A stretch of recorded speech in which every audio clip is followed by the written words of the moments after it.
안녕하세요. 지금부터 이제 시작할 내용은 동적 평형과 이제 여러분들 이제 좀 시작하는 파트죠. 이 파트가 사실은 이대로면 산과 연기까지 금방 나가겠다. 그치? 사실 이 동적 평형 파트가 중요한 파트라고는 하지만 우리 화학 1에서 다뤄지는 게 그렇게 막 약간 수박 겉핥기식으로 이제 표현을 하다 보니까 동적 평형 자체가 그렇게 어렵다고 하면 정말 어렵지만 쉽다고 생각하면 정말 쉽거든요. 몇 개의 개념이 없고 사실 우리 초등학교, 중학교, 고등학교까지 오면서 공통과학에서도 계속해서 등장했던 이야기입니다. 화학 반응이라는 게 기본적인 평형을 이루는 반응들이거든요.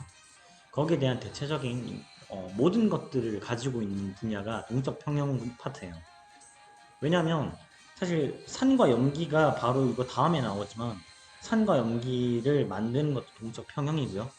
그리고 나중에 보면 열역학을 하게 돼요. 화2에서 나오는 것들인데 열역학을 하고 나중에 물리화학을 하게 열역학을 하게 되는데 혹은 반응 속도론을 하게 됩니다. 근데 동적 평형이라는 체계가 결국 거기에 되는 기초가 되는 파트거든요. 그러다 보니까 이 파트가 정말 중요합니다. 제가 지금 저 같은 경우는 이제 새로 이제 동영상을 찍고 있다 보니까 오늘 어디까지 할까 고민을 하면서 동적 평형까지 할까 생각을 했었는데 좀 자세히 한번 다뤄보고 가도록 하겠습니다. 동적 평형 파트에서 가역 반응과 비가역 반응 이야기를 하면서 어, 동적 평형 상태, 동적 평형과 상평형 이야기, 그리고 물의 증발과 동적 평형의 상태, 그리고 물의 수화 반응을 통해서 여러 가지 이렇게 응축되기도 하고 물이 이렇게 여러 가지 액체가 기체가 되기도 하고 이런 반응들 보고 그다음 물의 수화 반응 통해서 이용해가 어, 과포화되거나 포화 상태가 되거나 이렇게 불포화 상태가 되는 이야기까지 하도록 하겠습니다. 오늘 다 할 수 있으려나? 이야기가 많아지면 좀 하기가 힘들어지는데 아무튼 최대한 열심히 하면서 제가 시작하도록 하겠습니다. 벌써 2분이 지났네요. 자, 시작하도록 하겠습니다. 네, 동적 평에 대해서 우리 공부를 할 것이고요. 학습 목표를 한번 보도록 하죠. 화학 반응에서 가역 반응을 설명할 수 있어야 한다. 가역 반응에서 동적 평형 상태를 설명할 수 있다. 자, 우리가 이 동적 평형에서 가장 중요하게 여겨야 하는 부분이 가역 반응과 비가역 반응입니다. 가역 반응과 비가역 반응을 전 정말 어렵게 배웠었어요. 왜냐면 연력학을 할 때 이게 처음으로 전 등장했었거든요. 여러분 교육과정과 달랐어요. 그래서 저는 열역학 하면 제일 먼저 생각나는 게 동적 평형이거든요. 가역 반응과 어, 뭐 비가역 반응 이렇게 이야기를 먼저 했었어요. 여러분 나중에 물리화학 배우면 열역학 하기 전에 가역 반응, 비가역 반응을 먼저 배울 겁니다. 이게 진짜 헷갈리는 파트거든요. 뭐 개라는 거를 말하면서 어떤 상자를 보여주면서 네, 열린 개, 그리고 닫힌 개를 설명하면서 이런 상자 이야기를 할 거예요. 그러면서 이 안에서 비가역 반응, 가역 반응에 대해서 이렇게 정의를 구하는 그런 이야기를 할 텐데 엄청 헷갈릴 겁니다. 요구하는 게 많아요. 아무튼 그렇기 때문에 거기에 대한 내용은 여러분 대학 가서 배우도록 하고요. 저는 겉핥기식으로 여러분 화학 1에 나오는 내용만 집중적으로 보도록 하겠습니다. 쉽게 말하면 가역 반응은 아이고, 아이고. 자, 새 슬라이드를 제가 만들었습니다. 가역 반응이란 무엇이냐? 가역 반응인 어, 결국 반응의 조건만 맞춰주고 농도와 압력 그리고 온도, 사실 온도 말고도 더 많아요.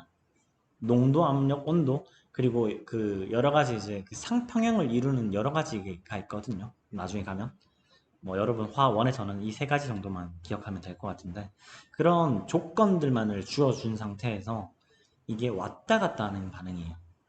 자, 대표적으로 우리가 일반적인 화학 반응들 있죠. 일반적인 화학 반응에서 이런 식으로 이야기를 하는 경우가 있을 겁니다.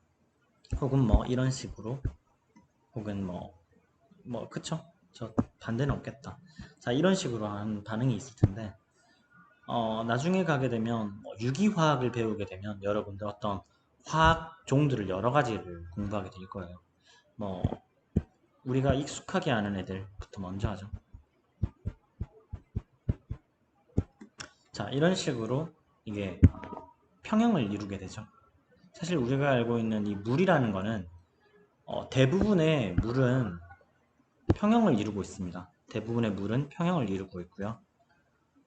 이런 식으로 대부분의 물은 H2O 상태로 존재하지만 일부의 물이 이러한 평형을 이루면서 계속해서 왔다 갔다 하고 있어요.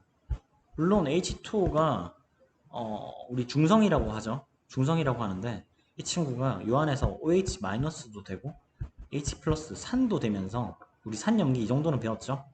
계속 왔다 갔다를 하고 있는 겁니다. 왔다 갔다 왔다 갔다 평형을 이루면서 왔다 갔다 하고 있어요. 이런 내용이 있는데 이거는 뭐 정말 몇 프로 안 됩니다. 지금 0. 몇 프로가 계속 이렇게 평형을 이루면서 왔다 갔다 하고 있고 나머지는 H2O 상태로 존재하는 거예요.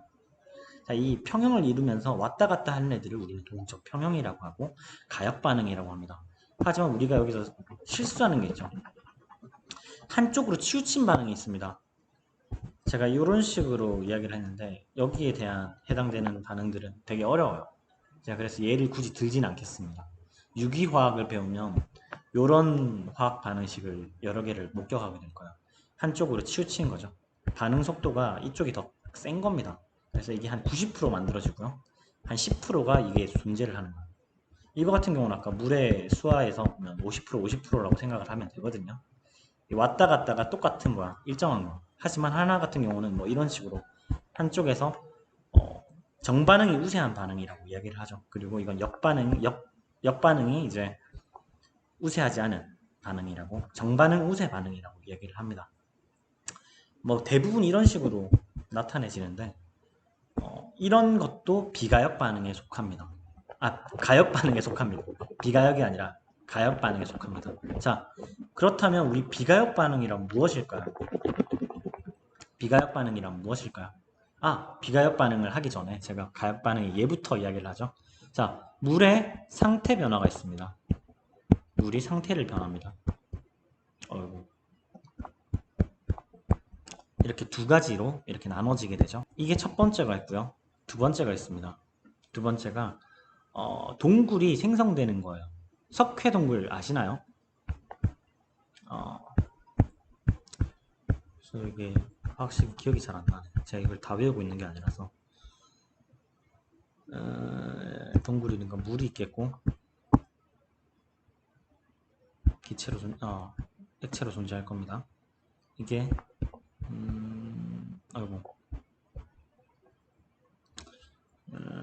칼슘으로 만들어지겠죠? 아마 액체 상태일 겁니다. 그리고 HCO3-가 되겠네. 자, 이런 식으로. 네. 이렇게 제가 화학식을 대충 썼는데 이것까지 외우실 필요는 없어요. 굳이 안 외워도 될 것 같은데 내가 볼 때는. 아무튼 이렇게 되면 이제 고체가 생성이 되는 거죠. 이게 석회 동굴이 이 재질로 돼 있어요. 근데 이게 왔다 갔다 하는 거죠. 우리 보통 동굴을 보면 동굴에 원래 절벽이었어요. 절벽인데 물이 계속 왔다 갔다 하고 공기 중에 있는 이산화탄소가 이렇게 섞이면서 이 절벽을 계속 파고드는 겁니다. 그래서 이렇게 동굴이 생기는 거예요. 동굴이 생기는 원리가 이렇거든요. 그래서 물 있는 바다 주변에 동굴이 되게 많이 생깁니다. 여기 바닷가가 있고 해수욕장이 있는데 저 한편으로 절벽 같은 데를 가면 꼭 동굴이 있어요. 그런 게 있습니다. 이러면서 물이 들어가는데 웃긴 건 우리가 동굴이 들어가 봐서 알죠. 들어가면 길다랗게 나와 있는 애들이 있어요. 그리고 이렇게 돼 있는 애들이 있습니다. 길다랗게 막 고드름처럼 돼 있는 애들이 있어요. 이게 원래 이 재질로 돼 있는 이 석회암이 다시 생긴 거거든요. 자, 평형을 이룬다고 했죠. 이 두 개가 가역 반응이기 때문에 왔다 갔다 합니다. 파기도 팠지만 생기기도 다시 생긴다는 거예요. 그래서 이렇게 생긴 게 바로 가역 반응으로 인해서 생긴 거죠. 이해되셨나요? 제가 너무 그림을 이상하게 그렸네. 이걸 차라리 좀 작게 쓸 걸 그랬다. 그치? 자, 아무튼 이렇게 두 가지가 있습니다. 두 가지가 있고 이런 두 가지가 일단 예시 정도는 여러분들이 알고 있으면 될 것 같아요. 화학 반응식은 좀 어려운 문제에서는 뭐 나올 수 있겠다. 나올 수 있는데 뭐 익숙해지면 정말 쉽게 여러분들이 파악할 수 있으니까. 그리고 뭐 염화 코발트 종이의 색 변화가 있는데 이거 같은 경우는 이제 뭐 물이 이 안에 들어가고 안 들어가고 차이죠. 자, 염화 코발트의 종이의 색 변화에 대해서 제가 한번 마지막으로 설명을 하겠습니다. 이것까지 지우자. 여기까지 지우겠습니다. 자, 염화 코발트의 종이 색 변화에 대해서 이야기해 보도록 하겠습니다. 세 번째고요. 염화 코발트가 이렇게 생겼죠? 코발트 Cl2 6HTO. 자, 여러분들 생각하는 것 중에 왜 이 사이에 점을 찍을까라는 생각을 할 겁니다. 제가 수업을 할 때 막 결정장 이론 이런 거 했었죠. CFSE. 아마 다른 수업에서는 이렇게까지 굳이 이야기를 안 할 텐데 결정장 이론 하면서 뭐 d 오비탈 같은 경우는 5개가 이렇게 된다고 했었잖아요. 자, 이게 왜 나오는지, 이게 지금 여기 있는 이 점이 이거 관련돼 있는 거예요. 이게 리간드라는 거거든요. 지금 6개의 리간드가, 물의 리간드가 코발트에 붙어 있는 거예요. 코발트를 여러분들 뭐 루이스 전자점식 공부했었죠? 이 친구가 어떻게 생겼냐면 염화 코발트, 그러니까 염화 코발트가 어떻게 생겼냐, 이렇게 생긴 거예요. 뭐 여기 이렇게, 이게 참 어렵다. 이걸 설명하려고 하니까 어렵네. 이렇게 생긴 겁니다. 이게 Cl 염소가 이렇게 마주보고 있고 코발트를 중심으로 이런 식으로 리간드가 되어서 H2O 옆에 붙어 있는 거예요. 이것도 단일 결합을 형성하고 있는 거거든요, 이게. 여러분 단일 결합 배웠죠? 뭐 이런 식으로 지금 하나의 화합물이 되어 있는 상태입니다. 그거를 여러분들한테는 굳이 설명을 안 하죠. CFS 이론까지 안 하고. 점만 이렇게 단순하게 UH2를 중간에 점 이렇게 찍어주면서 이렇게 표현을 해놨는데, 사실 나중에는 뭐 이렇게 표현 안 하고 이런 식으로 뭐 가로를 쳐서 합니다. 뭐 굳이 하지 않죠. 자, 여러분들 이제 화1에서 나오는 수준은 이렇게 이야기를 하고요. 아까 제가 말을 했던 그런 형태를 취하고 있습니다. 근데 리간드로 작용하고 있는 이 물 같은 경우는 리간드로 있기 때문에 잘 떨어져 나가요. 어떠한 현상을 주면 잘 떨어져 나갑니다. 그렇기 때문에 COCl2가 H2O로 이제 더하기 6H2O라고 되어 있는데, 이 상태가 이제 액체 상태죠. 기체가 되는 거죠. 기체로 떨어져 나갈 때 이제 색이 다시 푸른색으로 변하는 거예요. 이건 붉은색입니다. 자, 붉은색이 이렇게 왔다 갔다 하는데 이게 동적 평형 상태를 이룬다 라고 이야기를 하죠. 오해하시는 분들이 있어요.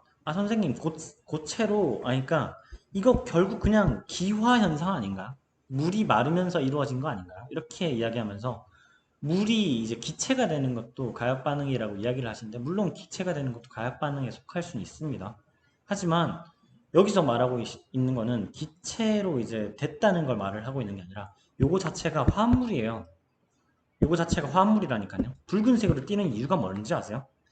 결정장 이론에 의해서 이게 이렇게 결정장이 생기잖아요. 이 생긴 이거를 사이에 두고 이런 식으로 결정장 이론이라고 해서 CFSE라고 하고, 이 사이에 있는 크기를 구하는 게 있어요. 이 크기가 변했기 때문에 그게 붉은색으로 띄는 거거든요, 사실은.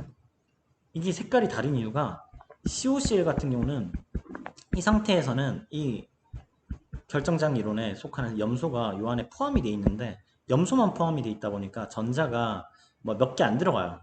그래서 이 결합장에 있는 얘가 굳이 큰 영향을 안 받거든요. 그래서 푸른색을 띠고 있어요.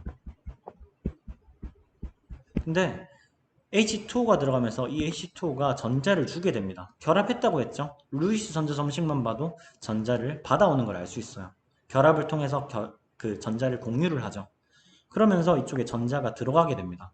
이 d 오비탈에 전자를 포함하게 돼요. 그러면서 결정장 이론이 발생하게 되면서 붉은색을 띠는 겁니다. 결정장 이론이 있는 이유는 코발트라는 금속에다가 이제 어떤 리간드라던가 여러 가지 이제 비금속이라던가 이런 것들이 이제 포함이 되면서 색깔을 끼는 이유를 찾는 게 바로 결정장 이론이라는 건데, 이 내용에 대해서 이제 이해를 하기 위해서는 여러 가지 이제 필요한데, 여러분 굳이 또 딴 데로 넘어갈 뻔했다, 그쵸? 이건 질문한 학생 없었는데 그냥 저 혼자서 계속 하네요. 자, 아무튼 뭐 그런 식으로 여러분들이 생각해야 하는 거예요. 어렵게 느껴지는 거 압니다. 근데 여러분들이 이해해야 할 거는 이게 단순한 물이 기체가 된 반응이 아니라, 물이 이제 기체가 되면서 기화 현상으로 인해 왔다 갔다 하는 반응이 아니라 하나에 합쳐져 있는 애가 붉은색을 띠는 거예요. 그리고 이게 푸른색을 띠는 겁니다. 떨어져 나갔기 때문에. 이러한 반응을 여러분들이 여기서 확인하시면 되는 거예요. 이해하셨나요? 네, 이해하시길 바랍니다. 또 산으로 갈 뻔했는데, 아무튼 다음은 비가역 반응에 대해서 공부를 하도록 하겠습니다. 비가역 반응 같은 경우는 이게 엄청 단순해요. 비가역 반응 같은 경우는 한쪽으로만 되는 반응입니다. 뭐 단백질이 타잖아요. 우리 단백질을 태웁니다. 고기를 태워요. 그럼 그 고기가 다시 생고기가 될 수는 없죠. 그런 반응들이 비가역 반응입니다. 단백질을 태워요. 그러니까 날계란을 익혀서 후라이를 해 먹습니다. 그럼 이거 다시 돌아가지 않죠. 물론 우리 몸은 이제 태웠을 때 화상을 입지만 그 부분이 나을 수는 있어요. 물론 그 부분은 떨어져 나가고 나머지 회복될 부분은 회복되는 건데, 그런 것까지 우리가 설명을 할 수는 없지만, 일단 비가역 반응에서 우리가 생각할 수 있는 거는 단백질이 이제 변형이 일어나는 반응도 연소 반응에 포함이 될 수가 있고요. 그 다음 연소 반응이 있습니다. 연소 반응이 있는데, 우리 공부를 하다 보면 연소를 시키는 반응이 있어요. 자, 나무가 있습니다. 불을 대요. 이게 가열을 했다는 반응이거든요. 나무가 있어요. 그리고 숯이 되었습니다. 검게 탔어요. 자, 다시 돌릴 수 있나요? 못 돌리죠. 다시 돌릴 수 없습니다. 이런 반응을 우리는 비가역 반응이라고 합니다. 자, 기체가 만들어지는 반응들도 대부분이 그래요. 주로 H2O라던가 CO2가 기체가 발생을 합니다. 그러면서 이제 금속에 예를 들면 Cl2가 있겠죠. Mg 솔리드에다가 여기 염산을 부으면 이런 식으로 기체가 빠져나갑니다. 이런 식으로 표시도 합니다. 이런 식으로 표시도 하는데, 이런 식으로 기체가 빠져나가는 반응이 있어요. 이런 반응 같은 경우는 이제 다시 기체를 포집해서 얘를 이제 좀 더 얘 지금 안정한 거거든요. 얘가 되게 안정해요. 얘를 같이 붙여놓는다고 해서 합성을 하진 않습니다. 왜냐하면 안정하거든요, 이 자체로. 그렇기 때문에 굳이 합성을 하지 않기 때문에 이런 반응은 돌아가지도 않아요. 이미 얘 자체로 이미 너무 안정하기 때문에. 그렇기 때문에 이거 솔리드가 아니고 요거죠. 자, 아무튼 안정하기 때문에 돌아가지 않는 반응입니다. 이런 반응을 우리는 비가역 반응이라고 하죠. 자, 여러분 이해가 되셨는지 모르겠네요. 자, 산염기 중화 반응도 있습니다. 비가역 반응에는 산염기 중화 반응도 있는데, 간단하게 말하면 우리 아이고. 자, 염소와 수산화 나트륨의 이제 반응입니다. 플러스죠. 자, 이렇게 했을 때 이제 H2O와 NaCl이 나타나죠. 우리 소금과 물을 놔둔다고 해서 다시 돌아가진 않습니다. 그렇죠? 여러분, 소금과 물을 놔뒀어요. 염산을 만들 수 있습니까? 염산이 일부 만들어집니까? 수산화 나트륨 둘 다 강산이고요. 강염기입니다. 우리 그럼 소금물 만들면 소금에다가 증류수 넣어 놓으면 소금에다가 증류수를 넣어 놨습니다. 이게 두 개가 됩니까? 안 되죠. 말이 안 되는 거죠. 여러분, 소금을 생각하세요. 소금과 증류수, 물 아니라 증류수를 넣어 놓습니다. 그러면 강산과 강염기가 만들어진다. 말도 안 되는 이야기죠. 그렇게 생각하면 아마 편할 거예요. 자, 물론 약산과 약염기가 될 수는 있습니다. 그 NaCl이 그렇게 된다는 게 아니라 나중에 가면 이제 중화 반응의 완충용액이라는 걸 만들어요. 완충용액. 완충용액이라는 게 있는데 이 친구가 이제 뭐 약염기를 쓰고 약산을 씁니다. 두 개를 결합을 해요. 아까 NaOH는 강염기와 그리고 HCl을 썼죠.